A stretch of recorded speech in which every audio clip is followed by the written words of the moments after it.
Здравствуйте, уважаемые телезрители. Тема нашей сегодняшней программы – последствия коронавируса – обмороки. Обморок или синкопы – это приступ кратковременной потери сознания с нарушением мышечного тонуса, расстройством сердечно-сосудистой и дыхательной деятельности. Потеря сознания происходит в результате нарушения кровоснабжения мозга, и происходит это по разным причинам. По статистике на нашей планете 1/3 населения хотя бы раз в жизни испытала обморок. И чаще всего это женщины. Такие состояния снижают качество жизни, являются причиной психологических проблем. Из-за падения могут быть переломы. Эта тема особенно актуальна именно сейчас, в эпоху пандемии, как для медработников, много часов подряд работающих в защитных костюмах и масках, так и для их пациентов с интоксикацией и затруднением дыхания. О причинах обмороков, их профилактике и первой помощи буквально через минуту расскажет врач-специалист. Пандемия коронавируса все еще остается одной из главных опасностей в мире. Даже если человек переболел, у него могут остаться побочные эффекты, например, слабость и одышка. Порой к этому прибавляются проблемы с концентрацией внимания, нехватка сил и нежелание что-либо делать. Также одним из последствий коронавируса являются скачки давления, так как болезнь влияет на сердце и сосуды. Из-за того, что они сужаются и расширяются сильно и быстро, у человека резко падает или поднимается давление. Это часто приводит к развитию гипертонии, обморокам и сердечным приступам. Итак, тема сегодняшнего выпуска – последствия коронавируса – обмороки. И в нашей студии сегодня врач-невролог, заведующий неврологическим отделением клиники номер 1 Центральной городской клинической больницы, кандидат медицинских наук Павел Владимирович Стариков. Здравствуйте, Павел Владимирович. Здравствуйте, Светлана. Итак, что же такое обморок? Вот как к этому состоянию относиться? Вы знаете, что они очень частые, бывают очень у многих людей. Могут быть у подростков, когда у них только развивается сердце и сосуды. Это потеря сознания, которая сама себя купирует, то есть проходит самостоятельно, и обычно он не заканчивается никакими дурными последствиями. В обмороке самое главное, чтобы человек не упал и не ударился, не сломал себе какую-то конечность или череп. И самое главное – устранить причины, потому что если причину не найти, они могут повторяться. Поэтому мы сегодня, наверное, об этом будем говорить. Да, вот хотелось бы узнать, все ли обмороки одинаковы и каковы основные хотя бы причины этого состояния. Мы с вами уже много обсуждали различных болезней, которые стоят на стыке специальностей. Это различные боли, головокружение. И как раз обмороки, они находятся на стыке большого количества медицинских специальностей. Кому пойти, кому податься? Это будет психолог, диетолог, психиатр, кардиолог, невролог, может быть, психотерапевт. Потому что причин обмороков очень много. Давайте я сейчас самые такие распространенные расскажу телезрителям. Рефлекторные или нейрогенные, когда нарушается рефлекс вегетативной нервной системы, который отвечает за нормальную регуляцию тонуса. Может возникать при сильных эмоциях, например, у подростков, когда эти рефлексы еще не полностью развиты, при инфекциях, различных интоксикациях, что сейчас в современное время важно. Кардиогенные, когда частота пульса или занижается меньше 40 в минуту ударов, или наоборот повышается выше 180. В этом случае кровоснабжение недостаточное, в том числе и мозга, человек теряет сознание. Если есть какое-то изменение со стороны частоты пульса, то врач на обследовании услышит при аускультации сердца шумы в сердце, и могут быть найдены какие-то изменения на электрокардиограмме. Можно обратиться к врачу-кардиологу, если вы увидели эту причину. Ортостатические, они возникают, когда из лежачего положения при переходе в сидячее человек заваливается с потерей сознания или без потери, обычно по утрам, и падает или с кровати, или пытаясь встать, падает. Это называется ортостатические. Здесь очень много вариантов. Это могут быть расширенные вены, где депонируется кровь.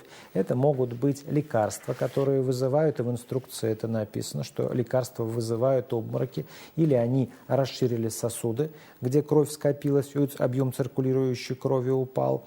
Объем циркулирующей крови может быть уменьшиться, если у человека есть какая-то интоксикация или осложнение антибиотиков, ну, например, поносы и рвоты. Потеря жидкости 2 литра, если ее не восполнить банальной водой, то есть можно вылечиться и стаканом воды, то есть если есть понос, рвота, вне зависимости, вызвал это грипп, вызвала это ротоинфекция, вызвал это антибиотик, который назначил доктор. В любом случае необходимо восполнить ту потерю, которая произошла с рвотой или с поносом. Если высокая температура тела, то мы должны выпить уже не 1,5 литра, минимум 1,5 литра воды в сутки, а на каждый градус еще плюс пол-литра. Если мы находимся в теплой стране, если вы вдруг решили поехать в Израиль, Египет, где еще тепло, в Турции, в Африке, если вы поехали в теплые страны, то не забывайте тоже большое количество воды, потому что объем циркулирующей крови снизился и может быть ортостатический обморок.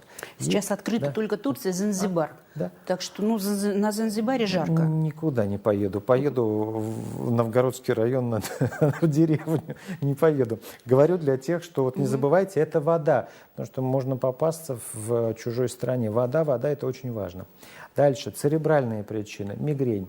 У тех пациентов, кто есть мигрень, они об этом знают, могут быть обмороки при ней. Транзиторная ишемическая атака, то есть маленькие инсульты, о которых мы тоже говорили, когда щека парусит, рука слабая, нога слабая, речь нарушена. Это церебральная причина обмороков. Гипоксия. Живете в частном доме, не забывайте закрывать вытяжку только когда дрова прогорели, потому что можно угарным газом отравиться. В крови мало кислорода, много угарного газа, и будет гипоксический обморок. Точно так же, если есть заболевание легких или легкие поражено пневмонией или вирусной какой-то инфекцией, то тоже не будет хватать кислорода, могут быть тоже обморочные ситуации, психогенные. Как различить, что у меня? У меня пневмония или психогенный обморок или порок сердца? Дело в том, что психогенные обмороки, они часто повторяются, они стереотипные, и они часто всего возникают на какую-то психотравмирующую ситуацию, даже бывает на какую-то одинаковую или в определенных местах. У кого-то это могут возникать только на мосту, у другого в душном помещении, у третьего в длинной очереди в кассу в булочную. В общем, варианты. Есть гипогликемия. Гипогликемия для кого характерна, кроме пациентов с сахарным диабетом, которые или забыли поесть, или доза инсулина была не скоррегирована не по сахарам, то есть не смотрят за сахарами. Это могут быть женщины, конечно же, которые худеют, используют различные диеты и голодают, уменьшают количество калорий. Или это студенты, которые очень много учатся, сейчас сессия скоро будут, да, будут учиться. Много девушки учатся, конечно, больше, чем мальчики. И бывает, что после сессии приводят родителей, студентов, девочек, приводят и говорят, вот она стала терять сознание, мы боимся за свою дочку, что такое. Начинаешь спрашивать, дочка, оказывается, так хорошо училась, пытается заработать все 5, которые только возможно в институте, и забывает кушать. Я говорю, когда ты ела последний раз? Ну, наверное, 1,5 дня назад, тем более мне это не помешает. Ну, у нее обморок, и родители ведут к врачу.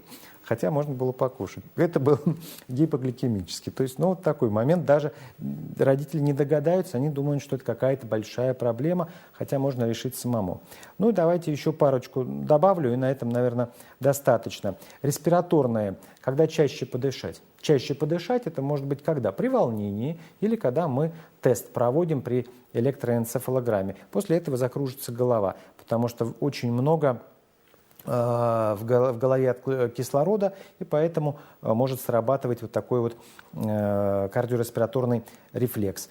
И обмороки экстремальных состояний, если молодой человек пошел в качалку, пошел в зал и дал себе экстремальную нагрузку, тахикардия перешла планку 180 ударов в минуту, и, соответственно, кровоток мозга уменьшился, перфузия уменьшилась в мозгах, и, может быть, тоже обморочное состояние, хотя это здоровый человек, это спортсмен, вот, но экстремальное. Или экстремальное – это альпинист, там, где мало просто кислорода. Но вот навскидку вот вам самое главное, примерно как они возникают, чтобы вы хотя бы понимали и не боялись. Вот. Этого бывают. состояния. Да. Уважаемые телезрители, наш телефон 67 97 67. Если у вас есть вопросы, пожалуйста, звоните. Наша тема сегодня – последствия коронавируса, обмороки. И в нашей студии врач-невролог Павел Владимирович Стариков. Ну а если позволите, я зачитаю вопросы уже, которые пришли накануне. В частности, Анастасия Сергеевна, ей 56 лет, она пишет, что страх обморока возник, когда она недавно пришла на работу, работает учителем в школе, и почувствовала себя неважно, но продолжила работу. Внезапно на перемене у нее в глазах потемнело, зашумело в ушах, она поняла, что сейчас потеряет сознание. Вышла на улицу, там стало легче. Сообщила директору о своем недомогании, вызвала такси и поехала домой. Из школы пришлось уйти. С тех пор Анастасии Сергеевне кажется, что она в любую минуту может отключиться. Скажите, пожалуйста, вопрос. Что это было? Предобморочное состояние или паническая атака? И может ли вообще здоровый человек упасть в обморок? Ну, вы отчасти уже ответили на этот вопрос. Ну да, мы про это говорили. Когда вы приходите к медику с вопросом, почему у меня обморок, конечно же, он спросит, какой был пульс, какой был цвет кожных покровов, были ли они влажные, нет ли у вас диабета. Ну, то есть нам не хватает для лечения по рассказу, лечения по телевизору, нам не хватает данных. То есть диабетик ли раз, какое исходное артериальное давление 2 и какое оно было в момент, когда было плохо, потому что это мог быть и гипертонический криз, это могло быть и низкое, она могла не допить воды, она могла не поесть, могла понервничать, а может быть ее какой-то расстроил ученик и просто не хотелось идти в класс. Такое же бывает, да, когда ты не хочешь встречаться с какими-то людьми, которые тебя обидели или могут обидеть. А может быть, ты очень ранимая личность, тебе тяжело работать с людьми, потому что люди-то могут обижать, это не машины. По машине можно по телевизору стукнуть, чтобы он заработал, а с людьми-то надо мягче. Поэтому все, кто работает с людьми, у них есть, конечно же, невротические расстройства, от этого никуда не уйти. Поэтому вот несколько этих вариантов, просто не хватает данных. Ну вот я навскидку сказал, о чем можно подумать вот той пациентке. То есть если бы Анастасия Сергеевна обратилась за медицинской помощью, возможно, из школы не надо было бы уходить? Не надо было, да, сейчас хорошие таблетки, хорошие психотерапевты. И можно изменить свой взгляд, и у тебя жизнь будет гладкая. Хотелось бы спросить, а у всех ли есть предчувствие, что вот сейчас человек потеряет сознание? Или это неожиданно происходит? Вы знаете, что вот чем обморок отличается от эпилепсии? У эпилепсии аура, предчувствие двухсекундное, у эпилепсии бывает редко. А у обморока часто. То есть когда невролог расспрашивает пациента посекундно, что было, пациент с обмороком скажет: у меня закружилась голова, прошел профузный пот, потемнело в глазах, побежали цветные мушки, закрутились круги, появилась слабость, мне нужно было опереться на что-то, присесть, и потом я уже ничего не помню. Так расскажет пациент с обмороком. Эпилепсия скажет: я ничего не помню и знаю со слов окружающих. Так вот, чем хорошо это предчувствие? В обмороке оно быстро, внезапно, давление не исчезает. Это аккуратно, медленный процесс. Да? И поэтому природа дает гипотонику или нашей тревожной девушке, или голодной студентке, или больному с сахарным диабетом дает время принять сохраняющую позу. То есть сесть, лечь, чтобы с высоты своего роста не упасть и не сломать себе череп. К счастью, это бывает редко, когда пациенты в обмороке что-то ломают. У них частенько есть эти секунды, полминуты, минута, чтобы принять безопасное положение. Это очень важно. Поэтому если вам вдруг внезапно потемнело в глазах, и вы чувствуете, что вы теряете сознание, пальцы похолодели, губы похолодели, пожалуйста, в этот момент, вот как сейчас нарисовано у вас на экране телевизоров, облокотитесь о стенку всего лишь навсего. И вполне возможно, что вы справитесь с данной ситуацией, даже если вы находитесь в людном месте, на совещании, и вы не хотите садиться, ложиться, то хотя бы со стены, если вы упретесь, вы не упадете. Это будет очень, очень выгодно. Если вы чувствуете, что предобморочное состояние затягивается, пожалуйста, обратитесь к окружающим, пока вы не упали и не стукнулись головой, и не нужно вам будет потом бинтовать раны. Скажите: я сейчас потеряю сознание, помогите мне, пожалуйста. Это тоже будет подготовить окружающих вам помочь очень хорошо.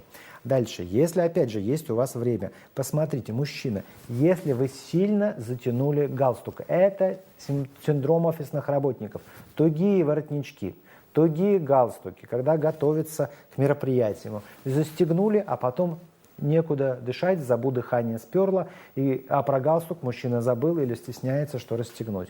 Женщины хотят оказаться стройненькими, утягивающее белье, то, что было принято в XIX веке. Да? Тогда часто дамы теряли сознание, сейчас корсетами не пользуются, сознание теряют меньше. Поэтому вы можете что-то себе расшнуровать, что-то закрыть, опереться, и тогда шанс, что не упадет человек, это здорово. Так что вот медленная при обмороке эпилепсия, быстро и ничего не помню. Интересно, а во время обморока человек что-либо чувствует? У меня вот один раз только был обморок давным-давно, в 19 лет, уже ничего не помню. Вы знаете, что вот мы, конечно же, опрашиваем. Ты помнишь что-то, что было с тобой? Спрашивает врач пациента. 99,9% отвечает нет. И только 0,1% ответит: да, я помню, как надо мной люди бегали, все 20 минут я помню. Это симулянты. Ага. Потому что как он может помнить, если мы с вами сказали определение в обмороке? Вы сказали, я сказал, что это временное нарушение кровообращения в голове. Поэтому сознания нет. Как он может помнить? Да никак. А вот тот симулянт, он, конечно, помнит. Говорит: да, я помню все, каждую секунду. Вот таких 0,1%. Понятно. То есть ничего не чувствует, абсолютно, это точно. Ничего не чувствует. А как долго может вот эта потеря сознания длиться? До 5 минут, но тут опять же вопрос что-то, потому что если это гипогликемия, она не купированная, сахар в крови 0, естественно, человек не очнется, если ему не оказать помощь, а он дальше уже продвинется в гипогликемическую кому. Если это приступ морганьедомсостокса, то есть период асистолии, когда сердце не работает, если это перешло в остановку сердца, то это тоже человек не очнется. Вопрос, что привело к потере сознания. Ну вот о том, какую самопомощь себе, да, вот самому оказать, как расстегнуть пуговку или как-то облокотиться, вы уже рассказали. А как должны помогать окружающие люди, человеку, который потерял сознание? Да, у нас в институте учатся. Существует первая помощь, первая медицинская помощь, первая доврачебная помощь, первая врачебная помощь, дальше идет специализированная помощь. Итак, первая помощь человеку с потерявшим сознание. Да, то есть вы не скорая помощь, вы не обучены, положите на ровную поверхность. Под голову подушка, чтобы он лишний раз не стукнулся, если начнутся судороги.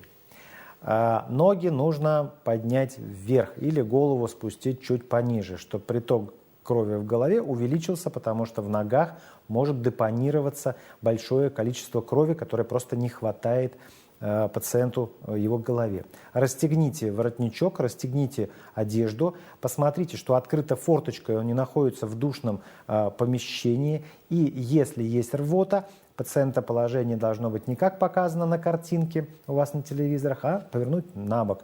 Если рвота, то тогда она должна куда-то эвакуироваться, чтобы пациент не захлебнулся. Если во рту есть что-то дополнительное, то есть это еда, рвота и зубные протезы, их надо удалить. Это не эпилепсия, зубы не сжаты. При обмороке человек весь расслаблен, и все мышцы, он вас не укусит. Поэтому повернули на бочок, если это пожилой человек с протезами, убрали протезы и посмотрели, что во рту пусто, потому что, как в фильмах, человек мог просто задохнуться, а вы будете ему ноги поднимать вверх. Посмотрите, может быть, во рту просто кусок пищи какой-то находится, да, и вы его просто пальчиком убрали, палец потом вы вытрете, не бойтесь. А человека вы спасете. Ну вот обморок прошел, что делать дальше? Ну вот после того, как обморок прошел, вы подумаете, что, естественно, если первый раз это, да, вы пойдете, естественно, к медику. Вы пойдете к медику, потом задавать свои вопросы. Помоги мне, почему. Поэтому вы должны принести медику информацию. Частота пульса, цвет кожных покровов и артериальное давление. Потому что здесь могут быть отгадки. Потому что вы понимаете, как нам гадать специалистам, медицинским работникам, почему был обморок, когда мы там не были. То есть мы должны копаться в прошлом. Поэтому дайте нам вот эту информацию. Посмотрите артериальное давление. Нету тонометра, посмотрите пульс. Он вообще есть на лучевой артерии на руках. Если вы не знаете, как на лучевой артерии пульс щупать, пощупайте на сонной артерии, на каротидах, есть пульс или нет. И посмотрите, редкий ли он. Норма – это 60-80. Если пульс 40, то есть бьется один раз 2 секунды. Тук, пауза, тук. Вы потом врачу скажете, я зафиксировала у обморочного человека в обмороке редкий пульс. И это будет подсказка врачу, сразу же будет правильное обследование. Посмотрите на цвет кожи. Если кожа обычная или чуть-чуть бледная, ладно, нормально. Но если она красная, как помидор, она синяя, например, или синие губы, синий носогубный треугольник, синяя верхняя половина тела, тут вызывай скорость, потому что это может быть тромбоэмболия легочной артерии. То есть это совершенно разные ситуации. Всегда хотите на скорую позвонить, хотите фельдшера, врача спросить, опишите, какая кожа-то была. Угу. Вот совсем немного времени осталось, и вот хотелось бы все-таки в завершении узнать, как предупредить обморок, как вот не допустить этого состояния? Ну, не допустить, конечно же, они отличаются все по причинам. Поэтому, если мы знаем причину, мы можем предупредить. Давайте еще один раз про это проговорим. Если это рефлекторные, прилечь. Если это лекарственные, посмотрите, какие лекарства вы принимаете, написано ли это в инструкции обмороки, да?